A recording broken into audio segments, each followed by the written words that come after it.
আবৃত্তি করছি কবিতা শূন্যতা। কবি আমিনুল ইসলাম সৈকতের লেখা। পথ চলতে চলতে হঠাৎ থমকে দাঁড়ালাম, হাঁটতে পারছি না আর। ভাবলাম এই বুঝি বেলা ফুরিয়ে আসলো। ঠিক তখনই মনে হলো জীবনটা একটা চেরাগের তেনা, যত খোরাক পায় ততই জ্বলে, আর না পাইলে শুধু অস্থির অস্থির করে। মনের হিসেব খাতায় কেবল কলঙ্কের ছাপ, কোনো কিছুতে শান্তি খুঁজে পায় না। নিঃশ্বাসের ধূলি, সংসারে অগ্নি, মাটিতে বজ্র, পানিতে বিষের ছড়াছড়ি। হায়েনার কবলে পড়ে নদী শুকিয়ে যায়, ভালোবাসা বেশি দিলে প্রিয়জন হারিয়ে যায়।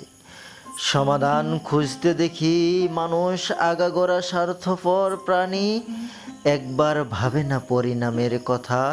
পূর্ণ স্বাধীনতার সুযোগ পেয়ে গেলে মানুষ পশুর চেয়েও ভয়ঙ্কর হয়।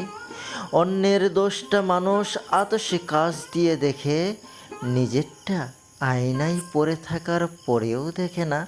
স্বার্থ ছাড়া মানুষ ফকিরকেও কদর করে না। একটু অর্থবিত্ত হলেই শুরু হয় দাম্ভিকতা, জাতপাত ভেদাভেদ। মানুষের কিসের এত অহংকার? এলাকার টকবগে যুবকটিও একটা সময় মাংসে টান ধরে চামড়ায় ভাঁজ পড়ে যায়। প্রেমিকার চুলের মুঠি এক সময় হালকা থেকে হালকা হয় আনুপাতিক হারে। সময় খারাপ হলে সব কিছু কেমন অস্বাভাবিক হতে শুরু করে। মানুষ বড্ড বোকা, সব জেনেও ধ্বংসকে লালন করে।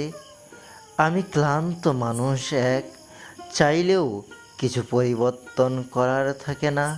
থাকে শুধু শূন্যতা, কেবল বৃত্তাকার শূন্যতা।